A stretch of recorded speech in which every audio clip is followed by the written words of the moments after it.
Muy bien. Muchas gracias por la invitación, muchas gracias a la SOCIEMAP, la Sociedad Científica de Estudiantes de Medicina de la UNAP, por invitarme a realizar esta presentación que yo considero que es un momento crucial para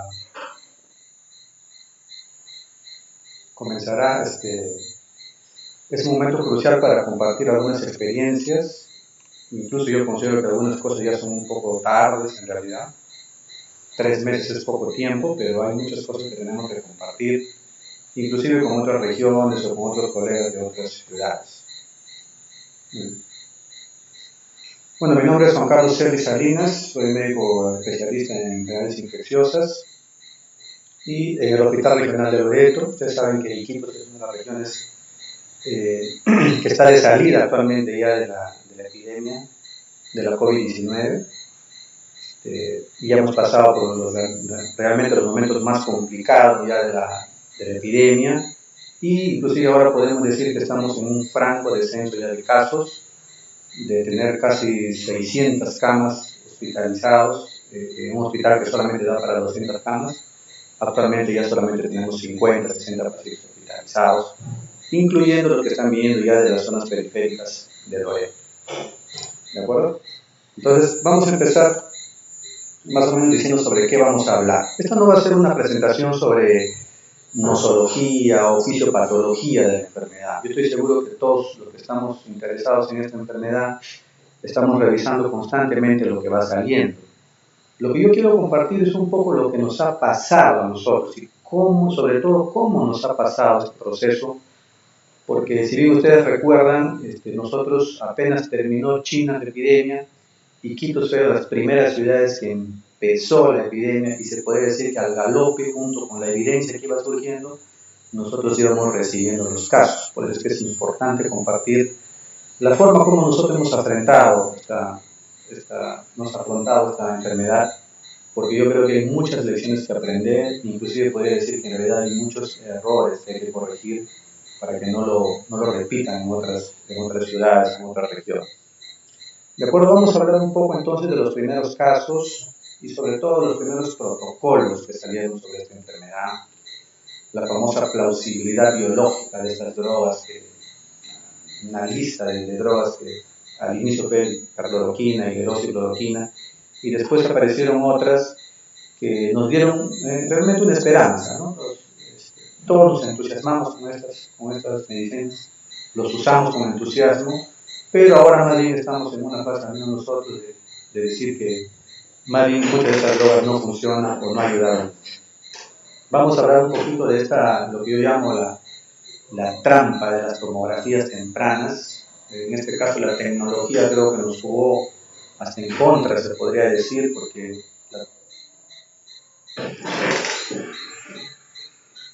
se podría decir que la tomografía en un momento, de ser una herramienta sumamente eficaz, de alta calidad, en un momento inicial me parece que nos confundió, y esta parte les voy a explicar un poco cómo fue. Hablar un poco de los corticoides, que nos han dado tremendas lecciones sobre su uso y no uso en esta pandemia, y sobre todo en lo que llamamos neumonía COVID, que creo que todavía hay mucha confusión sobre ese término, ya que actualmente estoy recibiendo llamadas de otras regiones, de otros médicos, donde todavía el término neumonía COVID y dónde enfocar la neumonía COVID está causando mucha confusión, especialmente en los médicos que están atendiendo consultorio externo. Ahorita les voy a explicar cómo es eso. Por último, hablar de estas famosas recetas estándar en los hospitales y en la comunidad, que yo creo que han hecho mucho daño. Creo que se usó en un modo de desesperación en los hospitales, en los consultorios, pero creo que al final eso la sociedad lo recibió de una forma desesperada y lo empezó a usar, a compartir. Un poquito sobre la crisis del oxígeno, que ya saben que es una cosa que nos sucedió terriblemente primero en Iquitos y que se está repitiendo en otras regiones. Un poquito sobre lo que aprendimos, ¿no? La conciencia de esto es lo que ya llamamos ahora las falacias y los sesgos que estamos usando los médicos, las familias, inclusive yo diría las instituciones mismas que están usando estas falacias para sustentar el uso de las drogas en la comunidad. Y un poquito lo que yo digo, unas lecciones sobre qué hay que hacer en estas situaciones de crisis donde ya nadie puede investigar, nadie puede Cuando ya todo se colapsa, es bien difícil en ese momento poder hacer algo que no sea solamente atender a los pacientes, y entonces te quita la oportunidad a veces de desarrollar investigaciones que tú quisieras hacer como clínico, pero que no se puede. Ahí tengo un par de propuestas sobre qué es lo que hay que hacer, al menos en una situación como esta, en una situación complicada. Muy bien, este gráfico ya lo ha compartido Luis Espinosa, que ha sido el especialista epidemiólogo del hospital, que ha acumulado toda la data. Y entonces estos datos nos han ayudado mucho a valorar un poco cómo es el trabajo real. Ya ustedes han visto cómo el Ministerio compartía inicialmente datos que no coincidían en nada con lo que nosotros teníamos. Muy bien. Entonces, para que sea una idea aproximada, los que no han estado siguiendo la data del hospital, más o menos tenemos hasta el 20 de junio unas 8.000 atenciones que se han desarrollado en el hospital. Aproximadamente unos 2.870 hospitalizados y contados hasta esa fecha 677 fallecidos. Estamos hablando solamente del Hospital Regional de Loreto. La data actualizada de Loreto lleva más de 2.000 fallecidos en toda la región, pero voy a hablar solamente de estas estadísticas del hospital, que es el experiencia que básicamente les puedo compartir, ¿no? Ahí vieron la tasa de letalidad hospitalaria de bastante alta, más de un 20%. Pero esta exposición va a estar más centrada en los tratamientos, ¿de acuerdo? O sea, hay muchas experiencias que compartir de la parte de organización, respuesta, los servicios de salud, cómo nos organizamos, incluso la parte, yo diría, ética, moral, muchas cosas hay que hablar, hay que compartir posteriormente. Pero esta charla está dirigida más a la parte de tratamiento. Entonces, como ustedes ven, hay una curva ascendente que empezó para nosotros más o menos desde el 12 de marzo, y ahí empezamos pues, a contar ya las atenciones relacionadas a COVID. Ahí van a ver ustedes lo que inició la primera droga, digamos, que apareció, y por consenso, ahí van a ver un artículo de los chinos sugiriendo el uso de cloroquina.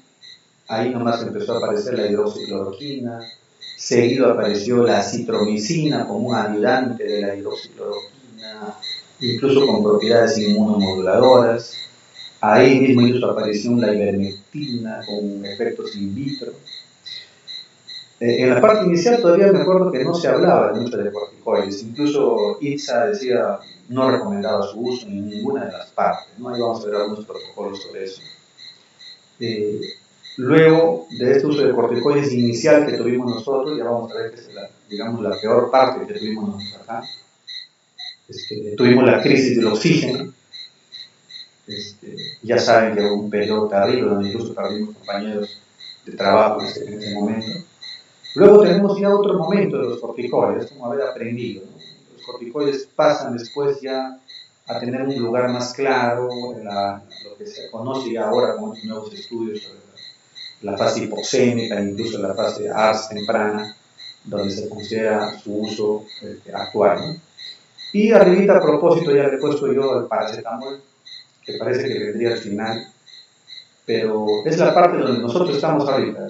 Y en resumen, yo les diría donde yo me encuentro ahorita es en esa parte inicial, donde yo estoy sugiriendo, en base a la experiencia que tenemos, que se abandonen, sobre todo en la primera fase, le voy a explicar por qué. No es que yo tenga datos ni análisis, eso, como ya van a ver, va a demorar bastante. Recién nosotros estamos saliendo y ahora hay un poco de tiempo, hay un grupo de estudiantes, investigadores que están tratando de consolidar la información que tenemos. Análisis de mortalidad, análisis de la parte tomográfica, etc. Así que esos datos van a ir saliendo. Pero como esta enfermedad es nueva, yo creo que es importante al menos compartir nuestra experiencia, ¿no? Nuestra experiencia que tenemos sobre el uso de estas drogas y cómo ha evolucionado entre el curso de la epidemia. Y lo más importante ahora, yo diría, es cómo las otras regiones están repitiendo lo mismo. Y eso es lo que a mí más me preocupa, de cómo nosotros tenemos algo que compartir, sin embargo, las demás personas lo repiten igual y van a probablemente pasar por las mismas fases que nosotros.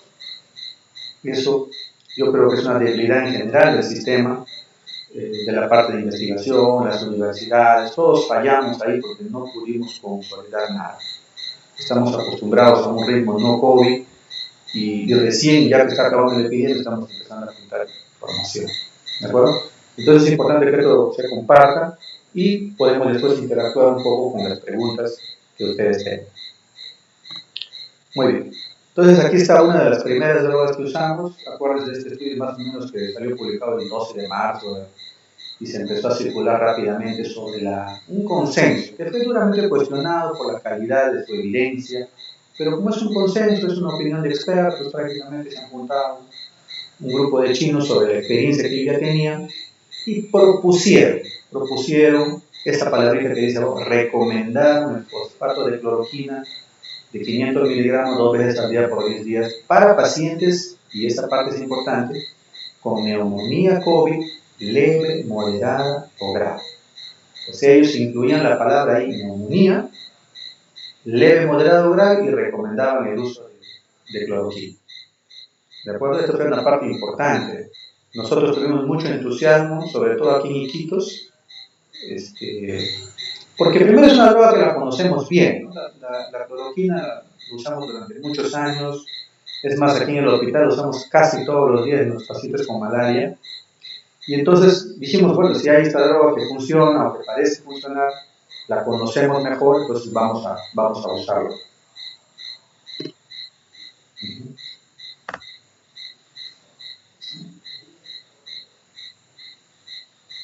Bien, hay una bien.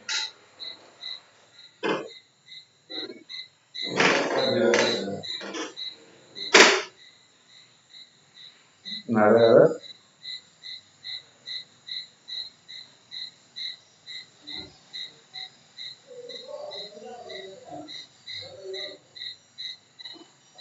Por favor, se les sugiere a todos los participantes apagar su micrófono porque hay una interferencia de un sonido que está apareciendo y no permite que se fluya la exposición.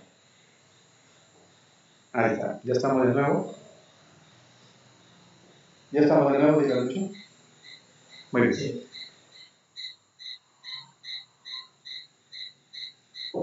Muy bien, por favor, a ver, apagar los micrófonos para poder...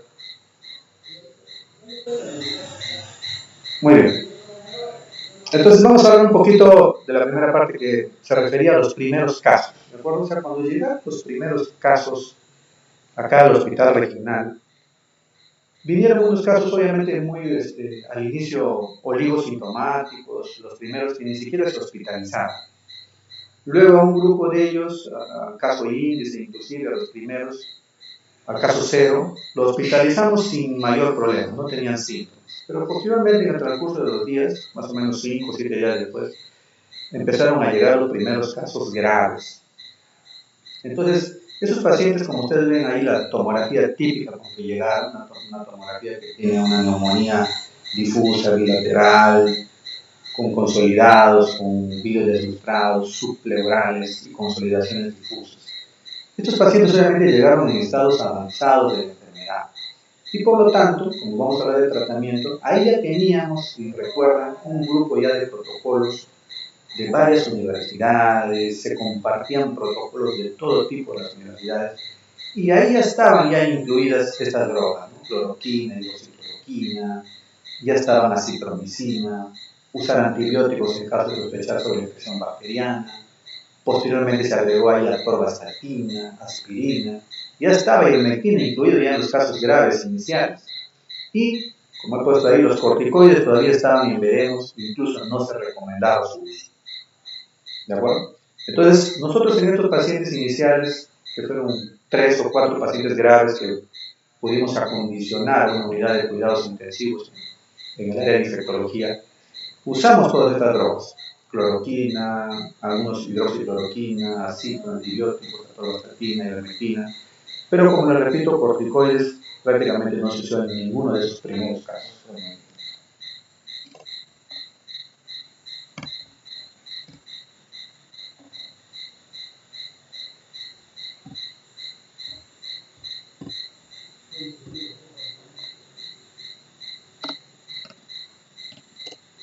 Pues, muy bien. Disculpen la pequeña interrupción.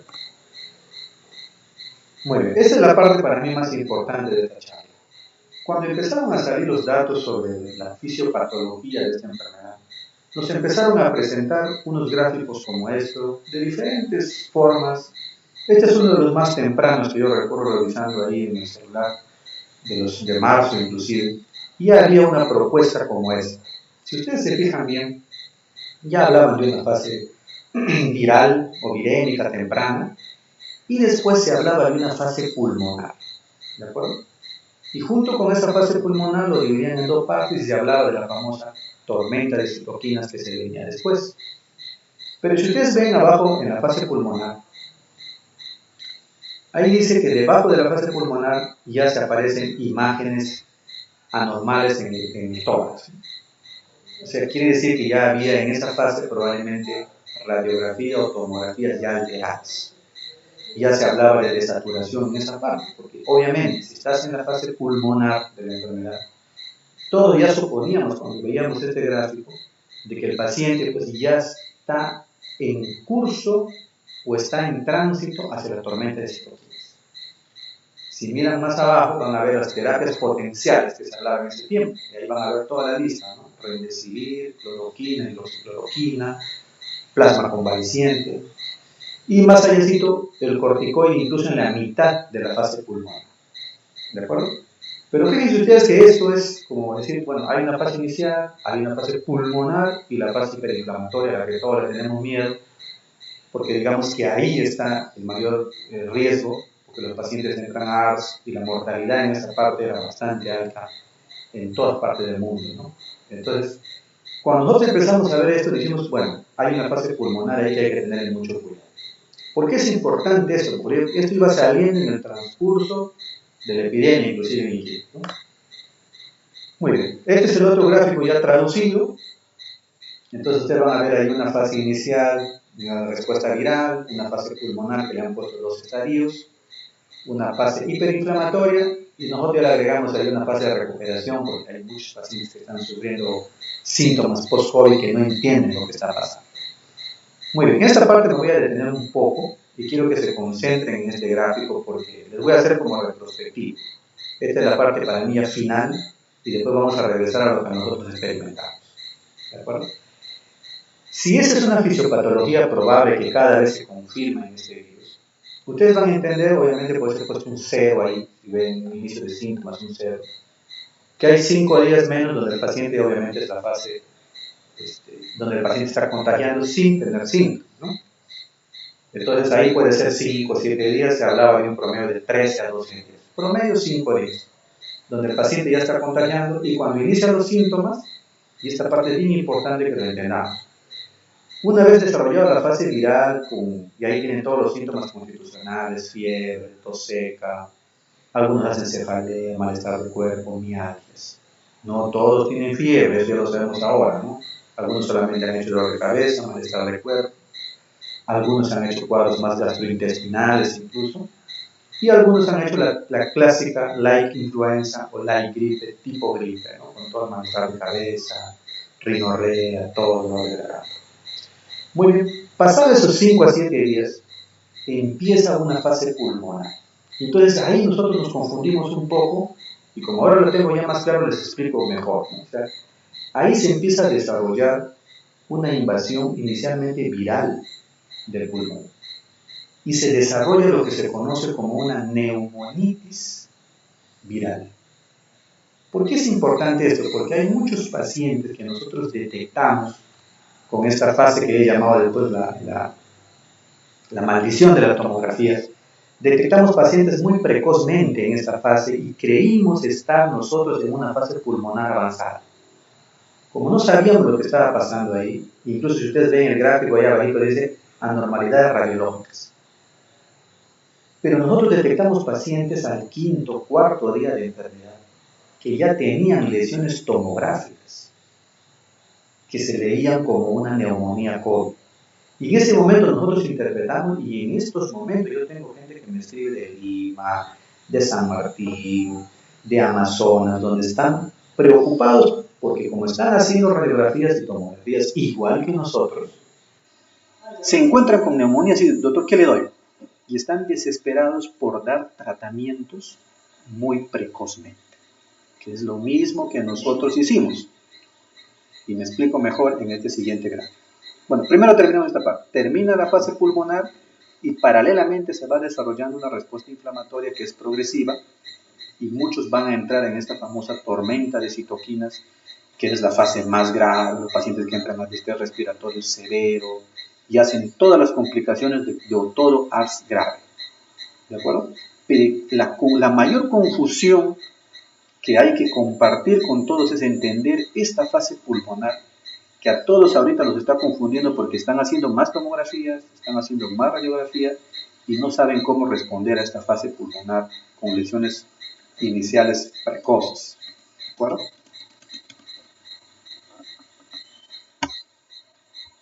A ver, vamos a ver. Gracias, Pepito. ¿Ahí se ve? Sí. Muy bien.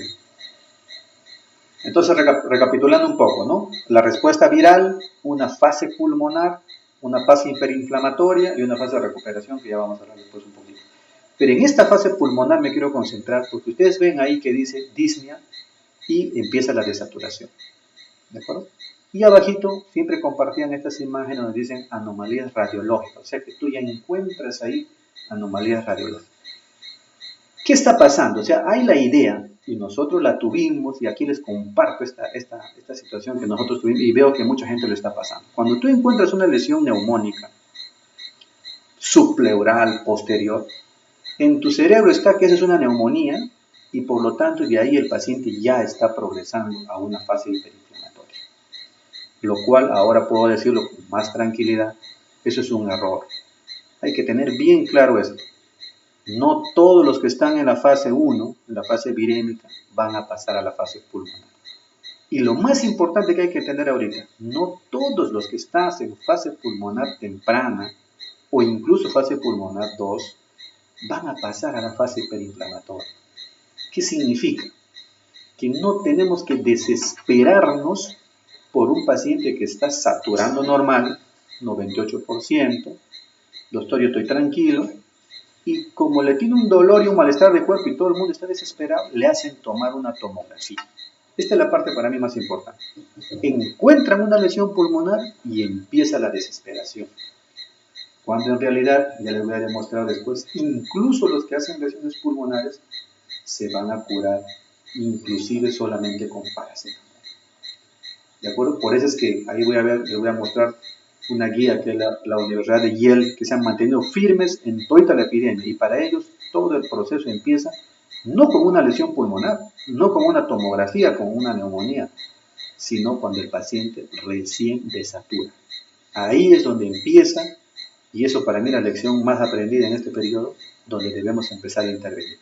Todo lo demás, todo el mejunje de tratamientos que hemos querido dar en la primera fase, inclusive en las lesiones pulmonares pequeñas, no tiene ningún sentido, y yo creo, no tengo todavía ningún estudio que lo demuestre grande, pero en base a esta experiencia les puedo decir que nos hemos equivocado, y ya les voy a mostrar por qué creo que se ha hecho mucho daño transmitiendo eso a la comunidad, porque esas recetas que circulaban en los hospitales terminaron saliendo a la comunidad, compartiéndose entre personas, familiares, y eso cuando tú lo que hiciste pararlo, ya entendiste, ya era demasiado tarde. Muy bien, después vamos a regresar a este gráfico, pero quiero que se concentren en esta fase pulmonar que les digo donde hay lesiones ya neumónicas. Miren esa tomografía que le he puesto a propósito justo en la fase del estadio viral y la fase pulmonar. En estos momentos, a pesar que Iquitos ya aprendió mucho, tengo un montón de gente de todos lados ya que consulta, doctor, mira, hay similar o hasta más pequeñas las lesiones que ven aquí. Es una lesión bien posterior, si la ven está pegado casi a la columna, atrás, porque adelante no hay nada, y solamente esa lesión basta para que te informen en tu informe radiográfico o tomográfico, neumonía COVID leve. Cuando alguien encuentra eso, entra en pánico, porque ya te dijeron que es neumonía. ¿De acuerdo? Y si alguien te dice ahí que tienes una neumonía, obviamente tú no la vas a dejar a la neumonía ahí. Esa es la idea general que tenemos, ¿no? O sea, yo no puedo dejar una neumonía ahí. ¿Qué sabemos ahora? Por eso les voy a ir contando de ida y vuelta. Que esa neumonía es una neumonitis, es la primera reacción que está sucediendo en el alveolo, en el intersticio. Y muchas de esas neumonías, el 90% de esas lesiones, no se van a convertir en fase hiperinflamatoria, ni siquiera necesitan que usted le dé nada. Ahorita les voy a demostrar con un estudio reciente cómo incluso personas asintomáticas se han hecho tomografías como la que ustedes ven ahí y se han tomado cloroquina, hidroxicloroquina, ivermectina, acitromicina y todo lo que encuentran en algún WhatsApp o en alguna receta mágica, ¿no? Ese paciente que ustedes ven ahí con esa lesión ni siquiera tiene disnea, porque por eso le he puesto un poquito para allá, porque esa lesión, y ahí nos pasó lo que yo les llamo la maldición de la tomografía. Empezamos a tomar tomografías porque salían positivos. No desaturaban y nada, le tomábamos tomografía y ahí encontrábamos un montón de lesiones. Entonces ahí nosotros, como los chinos, como los otros decían, hay una fase pulmonar y te hablan, todas las guías te dicen neumonía.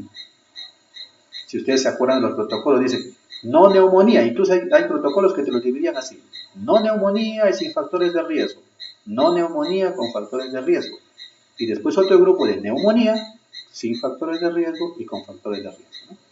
Entonces esa neumonía ha quedado como que, yo entiendo que una neumonía ya está avanzada la enfermedad y que ese paciente de todas maneras va a ir a la gravedad. Para mí ese es el meollo del asunto ahorita para entender por qué estamos usando tantas medicinas con esperanza en la fase inicial y no nos estamos concentrando ya desde el punto de vista comunitario, inclusive en la segunda fase, que es la fase pulmonar, inclusive la desaturación. Al encontrar demasiadas lesiones pulmonares, lo que la gente está haciendo, en estos momentos, estoy hablando ayer, anterior, estoy recibiendo llamadas sobre este tipo de lesiones desesperadas. O sea, tú no le puedes convencer a un paciente de que esa lesión que está viendo ahí no va a progresar hacia la lesión pulmonar más o menos en un 80-90%, hacia la lesión, hacia la fase hiperinflamatoria, y que él de todas maneras quiere tomar algo, y esa desesperación hemos contribuido los médicos, las instituciones, las sociedades, por no aprender más rápido. Yo quisiera haber aprendido más rápido todo esto, pero veo que todos están repitiendo lo mismo. Encuentran lesiones pulmonares y ya están queriendo tratarle con todo al paciente. ¿De acuerdo? Y esa lesión pulmonar de ahí se resuelve solamente con paracetamol si tú lo sigues, porque ya vamos a ver por qué algunos protocolos solamente empiezan cuando el paciente desatura, no cuando aparece una lesión pulmonar. Pero si tú tienes una tomografía de alta calidad como tiene el hospital regional y tomas estas lesiones cuando estás conociendo una epidemia, de todas maneras te asustas y empiezas a tratar, la gente recibe esa información, todos lo difunden, etcétera, etcétera, y se genera un torbellino donde es incontrolable. ¿De acuerdo? Vamos a avanzar.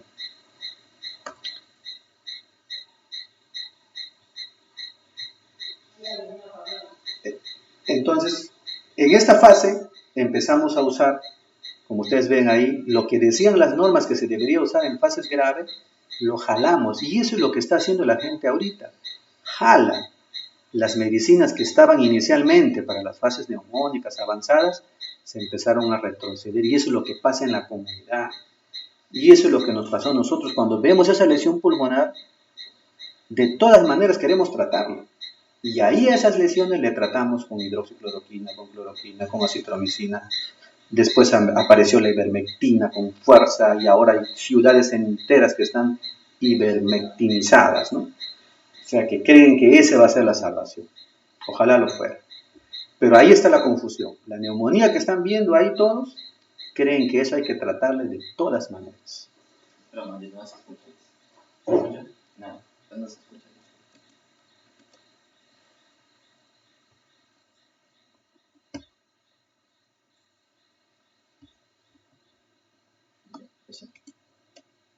Pues, muy bien. ¿Ahora sí se escucha? Sí, se escucha. Sí. Listo. Entonces, como les repito, en este grupo, que yo creo que es la neumonía, que todo el mundo se está confundiendo porque hace exámenes, tomografías, se han empezado a usar una lista de medicamentos con la esperanza de que funcione. Pero ya cuando nosotros entramos en la fase avanzada de la epidemia, literalmente les puedo decir, o sea, una tremenda frustración de ver gente que ha tomado desde el primer día ivermectina, desde el primer día cloroquina, desde el primer día hidroxicloroquina, igualmente complicados, graves, incluso una lista inmensa de medicamentos, todo combinado, donde tú ya no puedes hacer ningún estudio porque todo está mezclado y no sabes cuál puede funcionar e inclusive los efectos adversos que pueden estarse generando. Y esta es la parte que nadie mide, ¿no? Yo veo ahora con mucho preocupación, digo, porque nosotros ya hemos pasado esta parte, de que todavía los que asesoran al MINSA, los que están ahí, están ensañados en una droga, como si la gente utilizara una sola droga. Ya ni siquiera hay oportunidad de hacer ensayos porque la gente solamente usa de 2, 3 drogas para adelante, inclusive en las fases iniciales. Se perdió el control en esa parte. ¿De acuerdo? Y esa esperanza que hay con los medicamentos, solamente lo único que te falta es que llegues a la cantidad necesaria de infectados para que empieces a ver tus graves. ¿Qué otra cosa ha salido ahora? ¿No? Que por eso les digo, les voy a llevar de adelante para atrás. Hemos tratado esta enfermedad como si fuera una sola. Y ahora ya sabemos que hay como 5 fenotipos de respuesta de esta enfermedad. Y no se trata de que este paciente si le da o no le da. Tendríamos que hacer 5, 10 ensayos para demostrar en cada fenotipo quién progresa y quién no progresa a la fase hiperinflamatoria. Pero todas esas cosas han ido saliendo con el tiempo, ¿no? Ahora sabemos que hay fenotipos de gente que entra a ventilador mecánico, fenotipos de gente que responde a la fase inicial, a la fase pulmonar.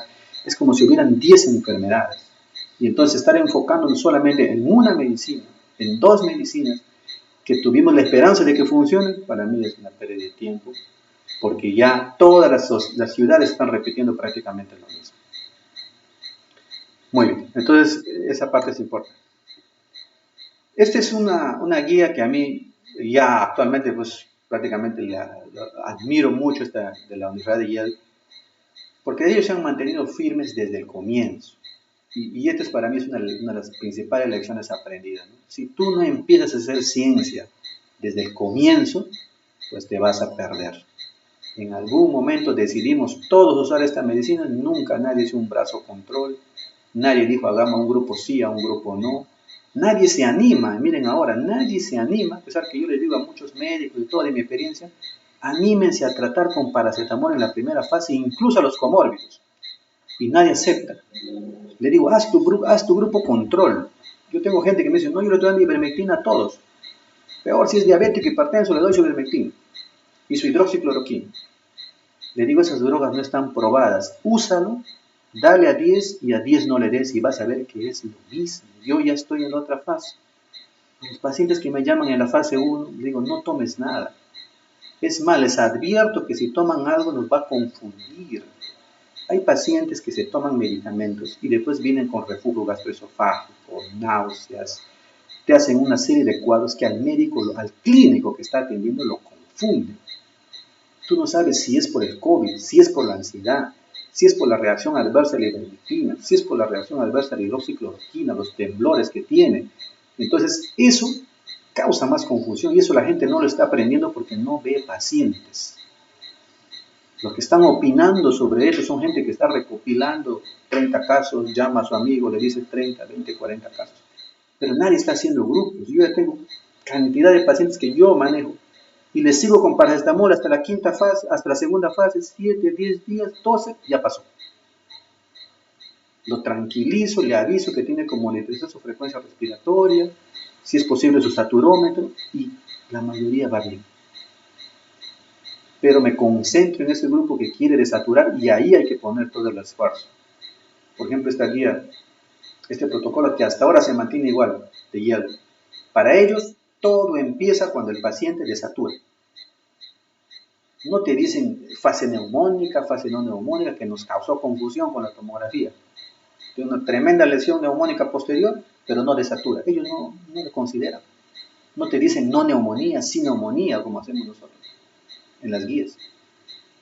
Si ustedes ven ahí, dice todo lo que se debe tratar de ingresar a un ensayo clínico. Bien. Y si no pudimos hacerlo, pues no debimos hacer recomendaciones de ese tipo. Debimos poner todo nuestro esfuerzo en hacer por lo menos un ensayo. Con hidroxicloroquina, cuando había el momento, con la cloroquina, cuando la gente la empezaba a usar, ya tendríamos al menos una experiencia.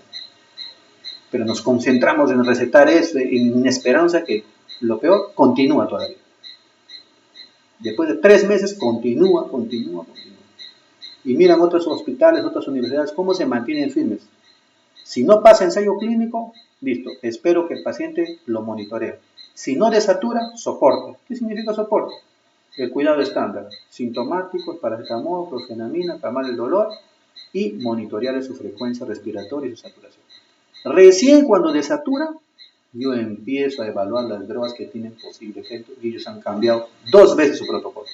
Al inicio consideraron hidroxicloroquina en los que desaturaban, apenas aparecieron los primeros efectos, los sacaron y se han quedado con remdesivir y corticoides ya más adelante.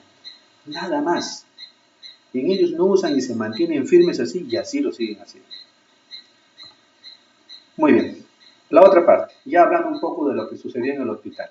Esto es lo que yo llamo las recetas estándar. En ese tiempo, tratando de justificarme un poco, digo, no había tiempo para nada. En un momento en el hospital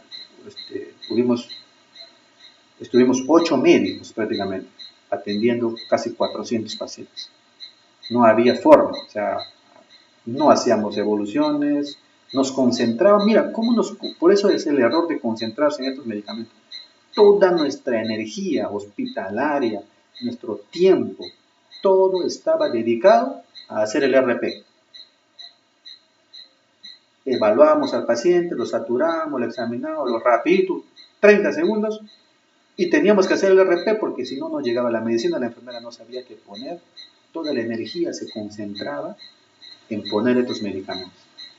Y llegamos al extremo de hacer estas recetas estándar al inicio porque no teníamos tiempo de escribir todo. Y vean ustedes ahí cómo estaba solamente para marcar, una aberración, lo veo ahora, ¿no? Me da un poco de vergüenza. Hidroxicloroquina, acitromicina, ivermectina, atorvastatina, lopinavir, ritonavir, antibióticos que estaban listos solamente para marcar. Metilprednisolona, listos para marcar nada más y evitar la fatiga de hacerlo. En la realidad, ¿qué sucede? ¿No? O sea, tú puedes tener una buena intención, dices, bueno, el médico evalúa de acuerdo a su criterio, pero incluso dentro del hospital hay fases de aprendizaje. Nosotros teníamos médicos que venían desde Lima a apoyar, se cambiaban los médicos, se enfermaban uno y entraban otros y agarraban esta guía que era para los pacientes hospitalizados que estaban ahí, lo usaban en consultorios, lo usaban en tópicos, de ahí se filtró a la comunidad preguntaba por estas medicinas, un desastre. Y eso son cosas que me imagino que en cualquier situación desesperada sucede, ¿no? Pero al estar esto impreso y así, se repartían en toda la ciudad. Y la gente preguntaba, me pongo, de frente te llamaba y decía, doctor, me pongo, acá estoy viendo lopinavir, ritonavir, metilprednisolona. Y gente que ha usado, entonces ese es el grado sin control que tú tienes por haber sugerido inicialmente un grupo de medicamentos y se desbordó todo. La desesperación, no solamente de los pacientes, yo considero que todos los médicos que ven pacientes COVID ahorita, en las otras regiones que yo estoy teniendo contacto, están desesperados por tratar con algo. Cuando ya de estos 3 meses deberíamos ser aprendidos, por lo menos, a que no estar poniendo demasiadas medicinas juntas y a tratar de retirar de la comunidad, del paciente ambulatorio, que es lo peor que puede suceder cuando aparecieron estas recetas que se reparten por la radio, por el WhatsApp. Y ahora puedo decirlo con certeza de que lo peor que se ha filtrado es el uso de corticoides en la comunidad. Eso que debería ser usado solamente en la parte final, nosotros lo usamos en la fase neumónica, incluso ahí nos equivocamos. La sociedad, la comunidad, la gente lo utiliza en la primera fase, en la fase virémica. Y así sigue, o sea, sigo viendo recetas de gente con dexametasona cada 8 horas, por 3 días, por 5 días, que están tomando, ¿no? Y eso no hay quien lo pare, porque el mensaje, ¿cuál es del ministerio? No te automediques, no te automediques. Para mí el mensaje debería ser, los corticoides, la prednisona y la dexametasona matan si lo tomas en los primeros 7 días. Esto está matando literalmente gente. Nosotros hemos tenido colegas que han tomado 5 o 7 días de prednisona en los primeros 7 días. En los primeros días de la epidemia, porque creían, y la maldición del corticoide, ya saben que es que tú tomas un corticoide cuando estás con malestar de cuerpo, el malestar te baja, la fiebre se apaga, hasta el dolor desaparece, el dolor de espalda, porque es un potente antiinflamatorio. Pero lo que estás haciendo, ya sabes, es multiplicar la replicación viral. Y eso ahí aquí lo para una vez que está a nivel comunitario, es imposible. Y esto, ¿no? Lo que yo llamo las recetas malitas. Estas recetas circulaban en el peor momento para nosotros. Este doctor que habla en la radio, que hasta ahora no se retracta, él sigue diciendo que sí, yo veo muchos pacientes, todo. Pero esas recetas, ahí hay grabaciones donde él dice, tómese señor, ahorita, no pierda tiempo. Le dice, tengo 2 días, doctor, de dolor de cabeza, gripe. No, eso es COVID. Tome su acitromicina. Va a tomar prednisona de 50 miligramos. Prednisona de 50 miligramos. Ese video ahorita tiene más de 600,000 vistas. Esas son las recetas. Ahí está el ejemplo de Podemos también, incluyendo también prednisona. Porque yo diría que hasta ya la citromicina y la hidroxicloroquina les podría tolerar. Pero en realidad lo que está haciendo tremendo daño es el corticoide a nivel comunitario. Terrible, o sea, lo que hemos consolidado información acá, y ahorita estamos recopilando ya estudios de seguimiento tomográfico con y sin tomografía, con y sin corticoide, y hemos visto el terrible daño que hacen los corticoides en las primeras etapas. Y esa información no llega todavía con firmeza.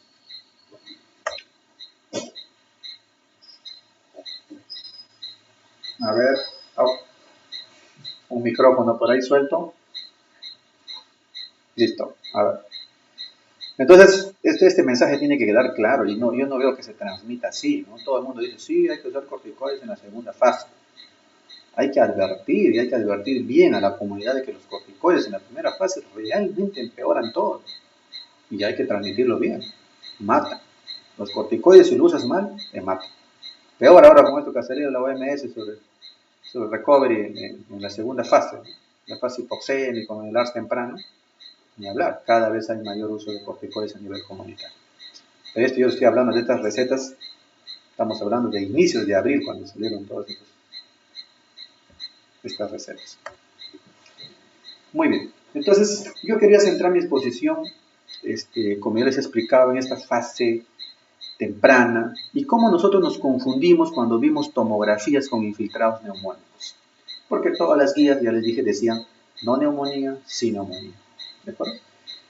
Entonces, miren este estudio que acaba de ser publicado de un caso que sucedió en febrero, los japoneses, de este famoso crucero, el Diamond Princess, donde hubieron más de 2.000 personas, y a un hospital de Tokio, Japón, ingresaron estas 104 personas y ellos empezaron a hacer el análisis y recién lo acaban de publicar el 12 de junio en el Lancet.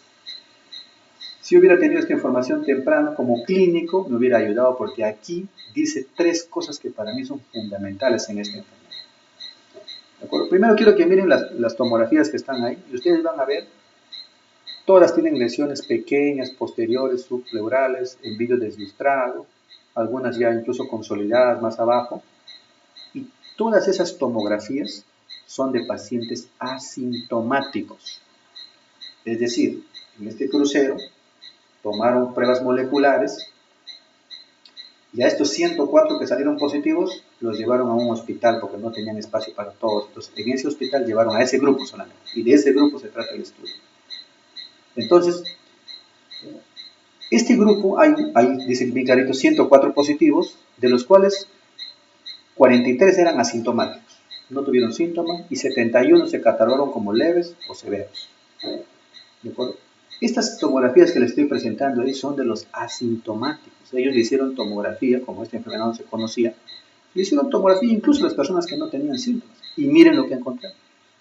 Todos los patrones radiológicos. Y ahí en la tablita, si las miran con paciencia, van a ver, ¿no? 43 personas asintomáticas.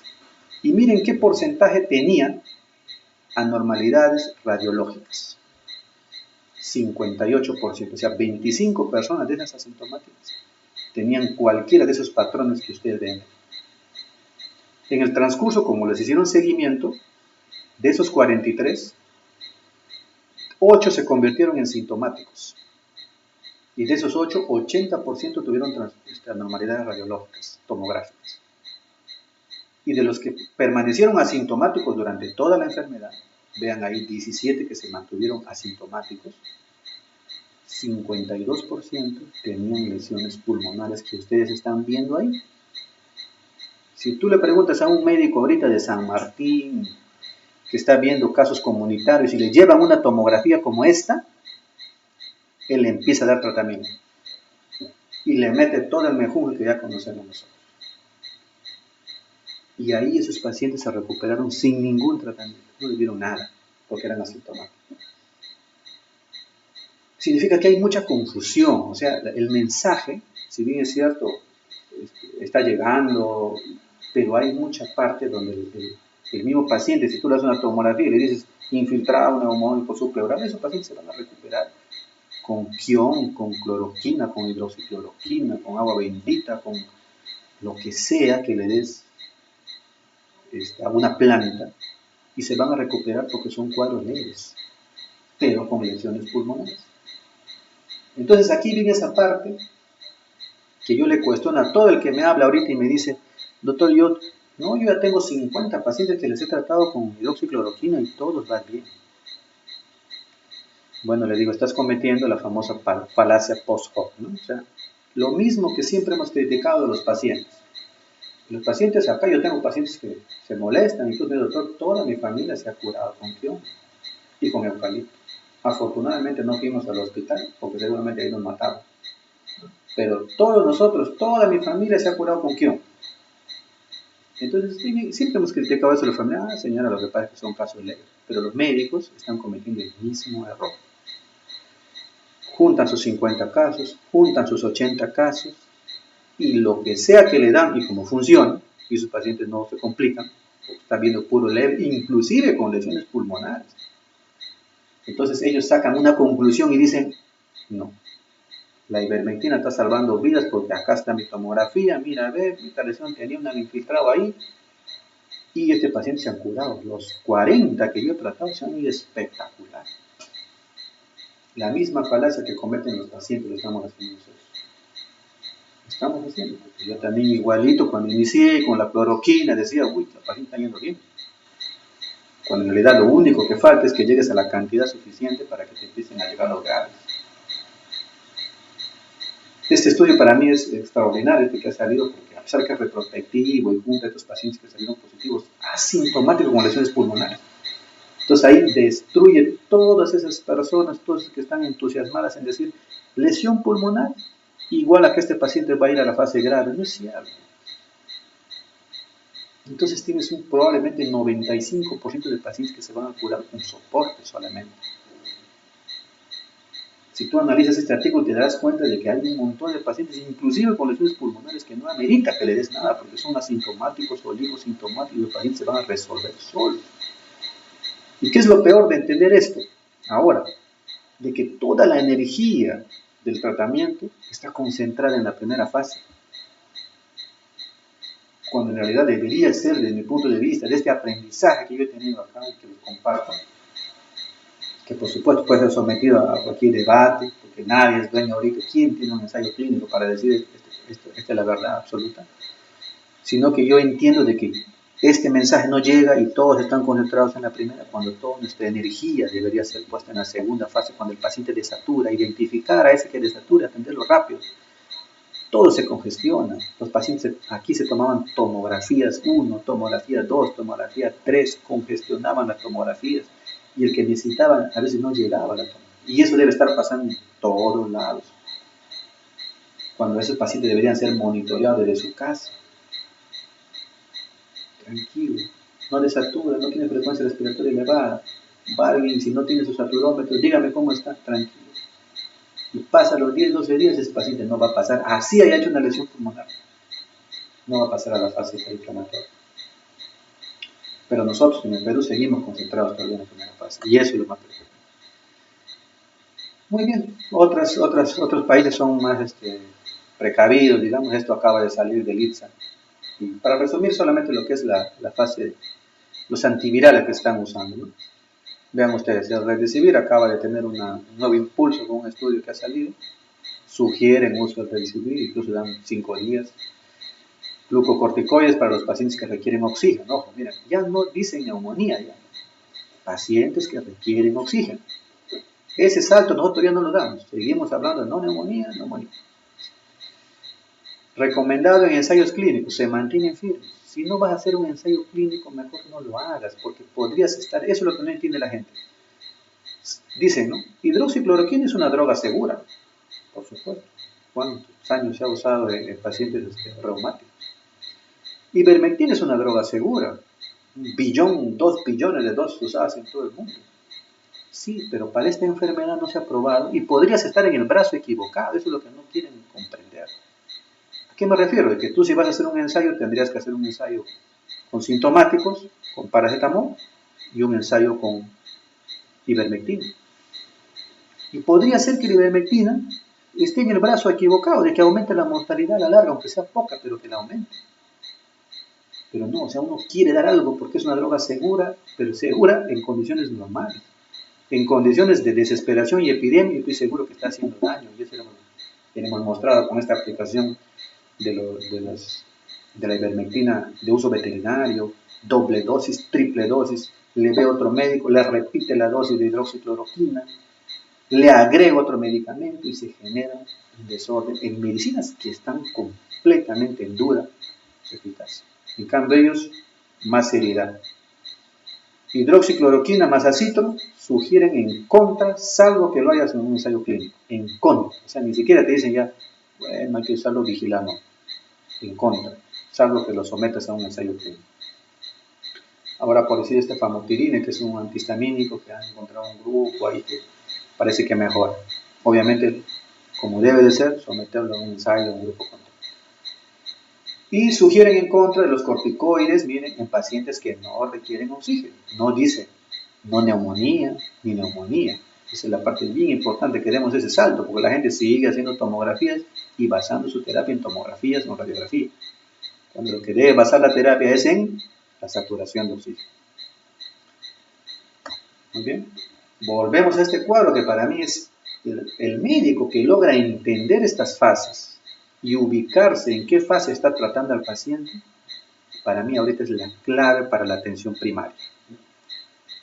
Acuérdense la experiencia que hemos tenido con dengue. ¿Cómo manejamos dengue? Todos los que han manejado dengue ya saben. Señora, los primeros 3 días ni se preocupe, malestar de cabeza, dolor, solo paracetamol. Lo decimos con toda seguridad. Y a veces ya ni le pedimos pruebas para que al tercer día recién le pidamos un hemograma y ver cómo está, porque sabemos que en esa segunda fase se viene la fase crítica, la extravasación plasmática, y ahí es donde hay que monitorear al paciente. Esta enfermedad también ya tiene fases, pero todavía no entramos a la comprensión de la enfermedad.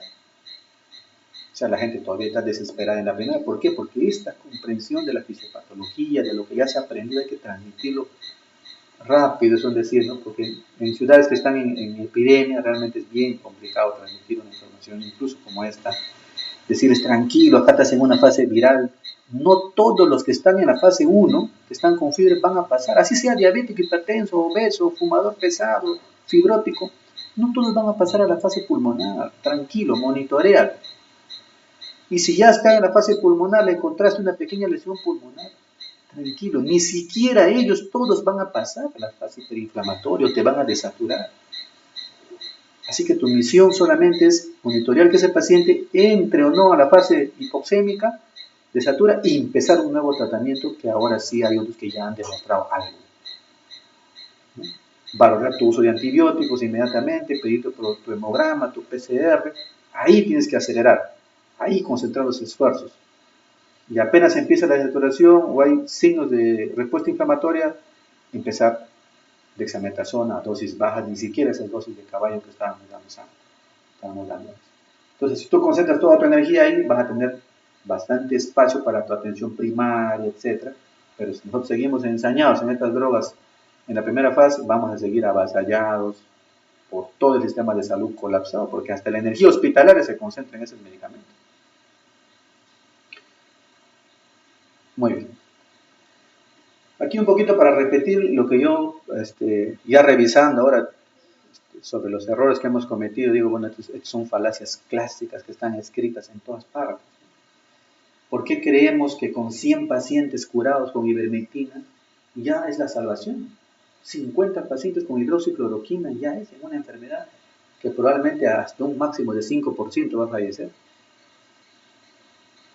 ¿Cuántos pacientes han necesitado el estudio Recovery para detener su estudio y atribuir 30% de beneficio al brazo de dexametasona? Más de 2.000 pacientes. Lamentablemente así trabaja la ciencia. Pero nosotros con 50, con 100 nos creíamos dueños de la verdad.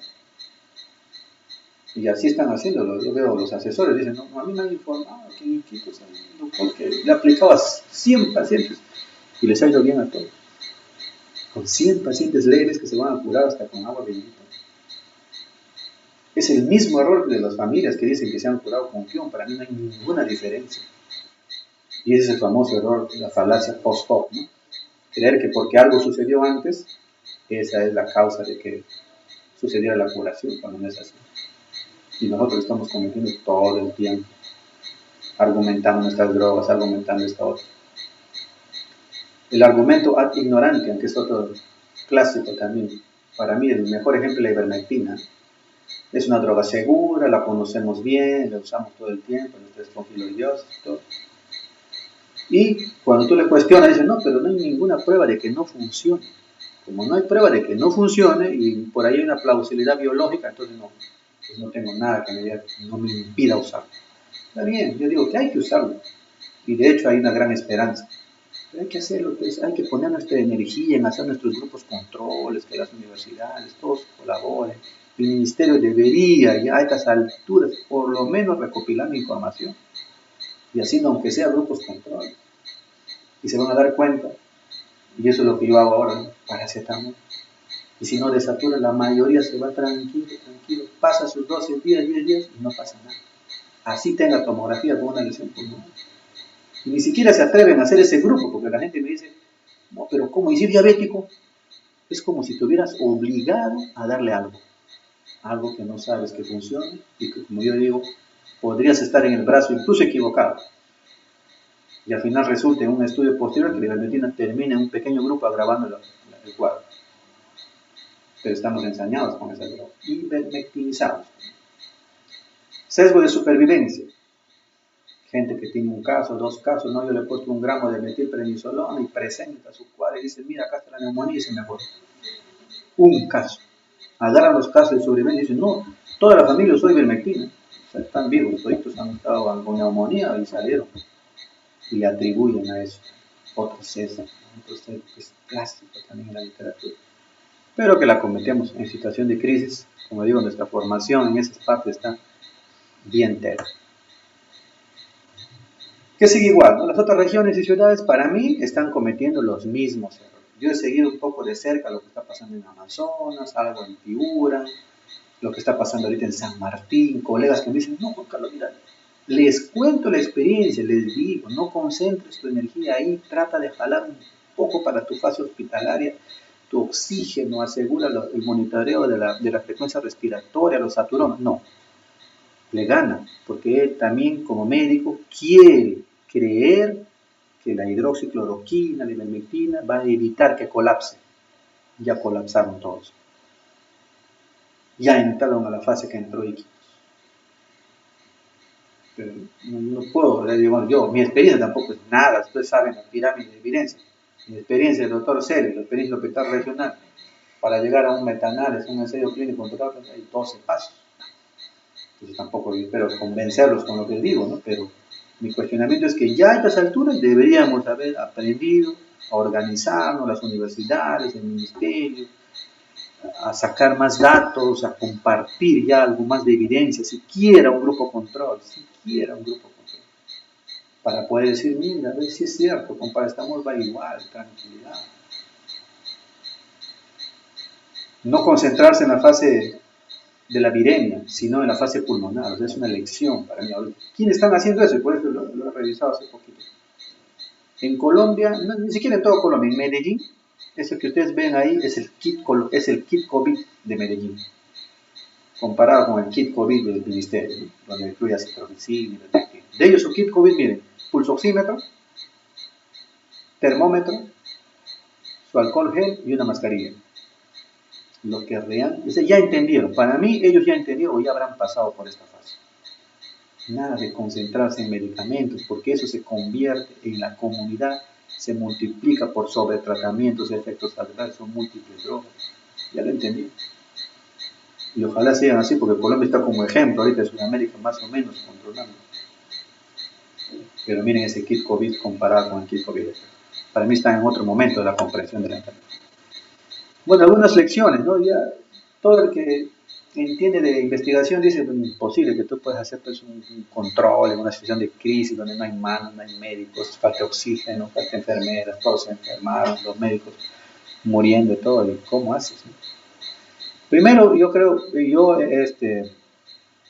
me he confirmado en mi decisión de que hay que siempre buscar la mejor evidencia y no solamente buscarla pues ahora en literatura, sino hacer tu parte. ¿No? Están medicinas que no están probadas, mínimo hubiera hecho mi grupo control y hubiera entendido esto a la mitad de la epidemia de Iquitos. Si en vez de darle a todos hidroxicloroquina o cloroquina, hubiera tenido un grupo, como la Universidad de Yale, porque ahí está el protocolo de Yale, que decía que a este grupo solamente paracetamol, y a este grupo le hubiera dado cloroquina, y yo ya a la mitad de la epidemia hubiera entendido eso, de que los pacientes igual van a ir bien los que son leves, solamente haciendo un grupo control. Pero ni siquiera eso se pudo hacer. Nosotros fuimos avasallados en todas nuestras capacidades acá. Por eso digo, un núcleo básico para un clínico, estoy hablando de un clínico en situación de crisis, porque todo el mundo está tranquilo cuando es no COVID, se toma sus 3 meses para hacer su proyecto.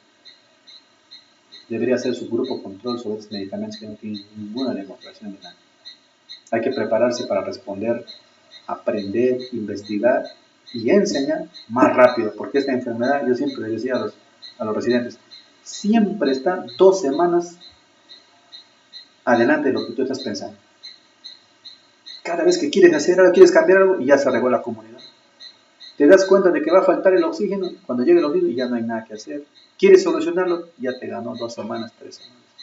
Lo que le está pasando a Tarapoto, a pesar de que le hemos dicho, le hemos conversado, no hay forma, porque cada uno está haciendo su propia experiencia. Y como no hay nadie que consolide esto realmente, para mí, así se va a estar repitiendo en otras ciudades. Muy bien. Eso era lo que quería compartir con ustedes. Si hay algunas preguntas que podamos conversar. ¿Me preguntan?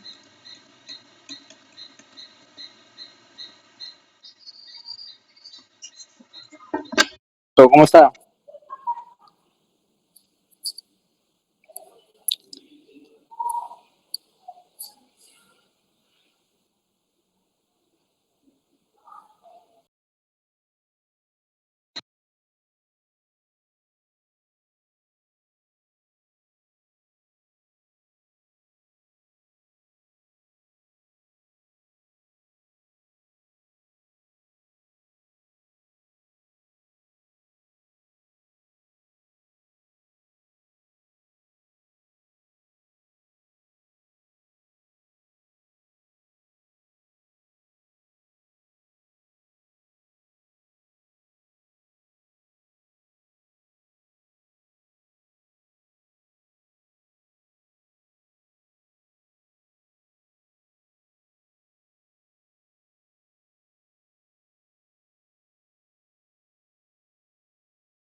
¿Qué libro? Ah, ya se escucha, ¿ves? Muy bien. ¿Ahora sí se escucha? Ok. Ya, muy bien. Ya, doctora, de toda la lista, yo diría de esos medicamentos, donde está incluido cloroquina, ivermectina, ivermectina, torvastatina, aspirina, el dióxido de cloro debe ser la peor sugerencia que se ha hecho, ¿no? Porque es el medicamento no solamente que no tiene ningún tipo de sustento, está basado en anécdotas, y más bien hay bastantes reportes de efectos adversos, ¿no? O sea, si hay alguien que tiene realmente efectos adversos probables, es este dióxido de cloro. lo han diluido, lo han hecho en menor cantidad, o sea, prácticamente una medicina, en el mejor de los casos, diría hasta homeopática la han querido hacer ya para poder venderla. Pero sobre ella ni siquiera se lo considera en algún estudio, en ningún lado, ¿no? Solamente a nivel del WhatsApp y de estas sugerencias que hacen algunos médicos.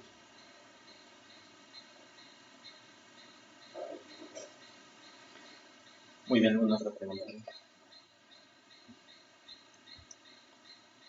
Ahí Pepe Regifo pregunta acerca de serotipos. Pepe, todavía no hay esa información. En realidad esta cosa está saliendo bastante rápido. Ahora, por ejemplo, lo último que está saliendo es sobre grupos de pacientes que han tenido infección y que no están dando resultados en las pruebas serológicas. Entonces, que han tenido hasta incluso lesiones pulmonares pequeñas y que no están haciendo pruebas serológicas, a pesar que ha pasado un mes, 2 meses.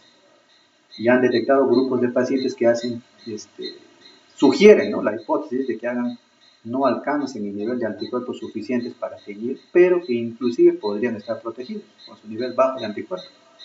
Eso todavía está por verse. Lo de si se va a acabar el anticuerpo, no lo sabemos. Yo siempre digo, solamente hay que mirar a China, ¿no? Si ya China ya tiene 6 meses y no tiene grandes recaídas, rebrotes con otro serotipo o con caída de la inmunidad, al menos hay que estar tranquilos. Quiere decir que por lo menos 6 meses dura. No sabemos si en 8 meses o en 10 meses caen todos los anticuerpos y otra vez todos estamos expuestos. No lo sabemos. O aparece una nueva cepa, igual que influenza, que va a mutar, etcétera. Tampoco lo sabemos, ¿no? Pero eso está, estoy seguro que esa información va a ir saliendo poco a poco.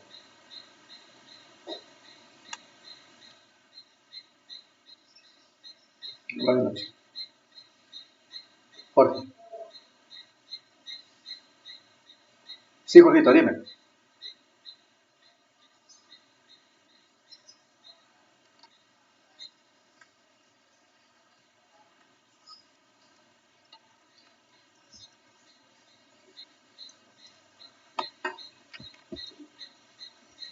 Uh-huh.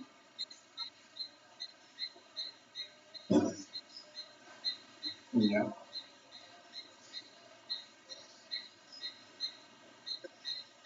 Excelente. Mira, en esta parte solamente puedo hablar de la experiencia. Yo ya he evaluado casi 400 pacientes positivos aquí, trabajadores del hospital regional, muchos de ellos con lesiones pulmonares.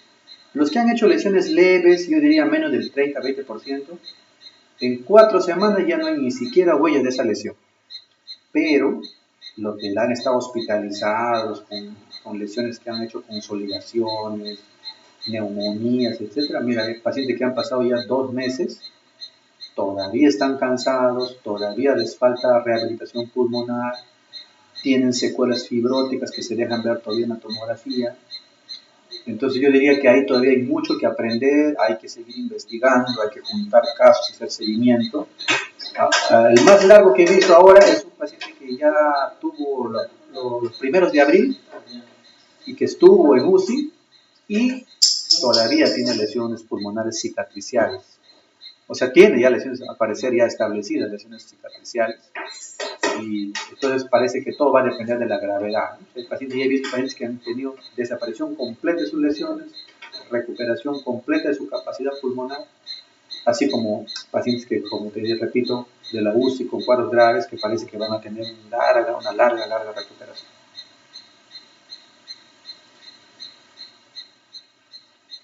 Edgar, dime ya.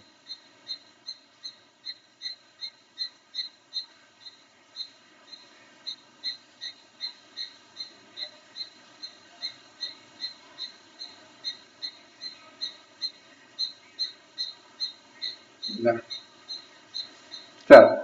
Bueno, como siempre de las experiencias, ¿no? ¿Se acuerdan que desde que China compartió sus estadísticas, siempre están a la cabeza, y las estadísticas que ha presentado Lucho también ahí, el residente, se deja ver que la mayoría de los pacientes son mayores de 50 años, hipertensos, diabéticos, obesos, ¿no es cierto? Entonces eso todavía se mantiene. Yo creo que de todas maneras son el grupo que hay que vigilar más, el grupo que más se complica. Ya sabes que hemos compartido con otras personas esto de que las cetoacidosis casi todos han fallecido cuando han hecho COVID, van muy mal. Los que hacen falla renal durante el episodio hiperinflamatorio también van mal. y los otros comórbidos, ¿no? La pregunta me interesa porque me hace recordar que siempre hemos esperado que pues, los VIH fallezcan más, los renales, los que están en diálisis, hemos pensado que va a arrasar. Nada, o sea, hemos tenido, hasta ahorita, nosotros tenemos casi 700 pacientes en Targa, tenemos dos que han fallecido y todos los demás, lo que hemos hecho muestreo, la mayoría están positivos ya.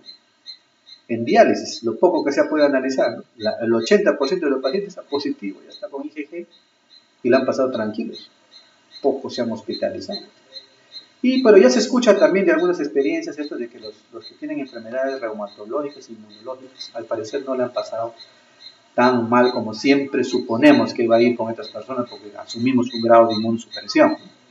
No sabemos si va a salir algún dato todavía que si es algo protector o no, pero a grosso modo uno podría decir que yo esperaba, en todo caso, que hubiera más pacientes reumatológicos o con problemas de inmunidad que tengan algún compromiso severo, pero no ha sido así.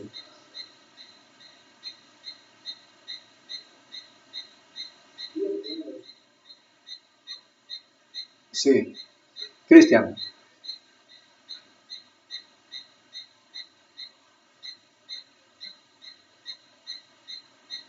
Uh -huh.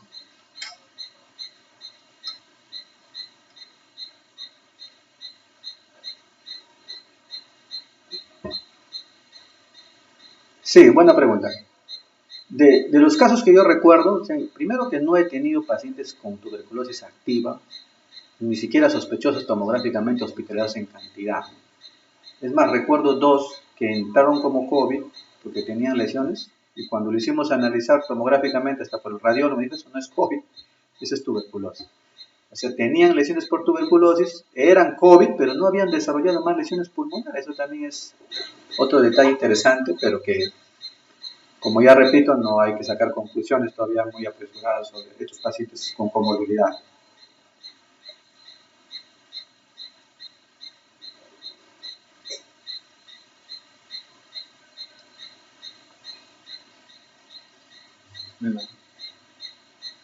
Muy bien.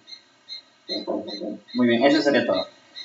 Muy bien, agradezco acá al doctor Juan Carlos Celis Salinas por su tiempo que se ha tomado en tratar de dar la exposición. Con eso damos por concluir y esperemos que se haya sido de su máximo provecho y atención. Muchas gracias con todo.